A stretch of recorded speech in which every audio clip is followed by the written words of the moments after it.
এই গাছগুলোর বয়স 15 বছর 16 বছর বা এমনটা হবে, কিন্তু গাছগুলোর দাম 10 থেকে 15 হাজারের ভিতরে। আর এমন আরো অনেক গাছ নিয়ে আলোচনা করব আমি। আমার চ্যানেলে নতুন হয়ে থাকলে সাবস্ক্রাইব করতে ভুলো না। এখন আমি আছি বৃক্ষ মেলায়, আর এতক্ষণে তোমরা বুঝে গেছো এখানে দেশি থেকে বিদেশি সকল রকমের গাছ পাবা, তাও আবার একসাথে এক জায়গায় এক চালের নিচে। তোমাকে যে এখানে আসলে গাছ কিনতে হবে এমনটা কোনো বাধা ধরার নিয়ম নেই। তুমি এখানে আসবা, ঘুরবা ফিরবা, ছবি তুলবা, গাছগুলো দেখবা, পছন্দ করবা, তারপর না হয় পরে কিনবা, না হয় কিনবা না, সেটা তোমার পার্সোনাল বিষয়। এই গাছটা দেখে মনে হতে পারে এটা অ্যাকচুয়ালি একটা বট গাছ, বুঝছো? কিন্তু দেখো এই গাছটা উচ্চতা মাত্র আমার একটা হাতের সমান। এই গাছটার বয়স প্রায় 15 বছর। আমি গতদিন এসেছিলাম, ওখানে কথা বলেছিলাম। আর এই যে দেখো এই গাছটা কিন্তু অনেক সুন্দর। এই গাছটাই মনে হচ্ছে যে কোনো এক প্রকৃতির কথা বলতেছে। ছোটকালে যখন রূপকথার গল্প শুনতাম তখন দেখতাম এই জায়গা থেকে ভূত পেতনি নেমে আসতো। গাছটাকে যেমন দেখতে ভালো লাগছে তেমন এবার ভয়ও লাগছে, কারণ তার রূপ সৌন্দর্য একটু ভয়ানক টাইপের, আবার কেন জানি আমার লোভনীয় টাইপের।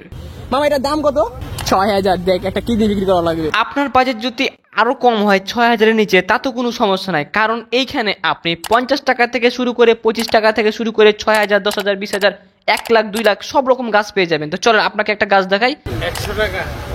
মামা না, এত ছোটটা নিয়ে কি করবেন আপনি? এই 100 টাকার গাছটা একটা সময় বড় হয়ে ঠিক অপরূপ সৌন্দর্য ঠিক এমনটা ধারণ করবে। এই গাছটার নাম আমার ঠিক মনে নাই, তবে এই গাছটা একটু বাঁশ আকৃতির। এগুলো হলো ক্যাকটাস। এখানে অনেক দামি দামি ক্যাকটাস আছে, বাট এখানে তুমি এমন কিছু কিছু ক্যাকটাসের গাছ আছে যেগুলো তুমি 200 টাকা থেকে 150 টাকার ভিতরে কিনতে পারবা। ঘরের ভিতরে রেখে টানা 3 মাস পানি না দিলেও এগুলো বেঁচে থাকতে পারে। গাছ প্রেমিকের কাছে সকল গাছই প্রিয়, কিন্তু এখানে একজন সাধারণ মানুষ আসলে সেও গাছ প্রেমিক হতে বাধ্য।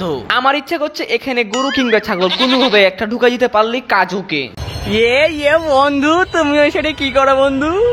ওটা আর একটা গাছ, বুঝছো, যে দেখাচ্ছিল। এখন আমি আছি ঠিক মেলা শেষ পর্যায়ে।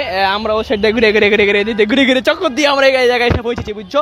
এই তুই এখানে কেন? এই সাইড থেকে সাইডে সাবস্ক্রাইব করে রাখো পরবর্তী ভিডিওর জন্য, এবং তোমার কাছে এই ভিডিওর কোন গাছটা সবচেয়ে বেশি ভালো লাগছে সেটা অবশ্যই কমেন্টে জানাই দিও, এবং সেই গাছের প্রাইস আমি তোমাকে বলে দিব। তোমরা যদি চাও এটা নিয়ে আমি আরো একটা লং ভিডিও নিয়ে আসবো।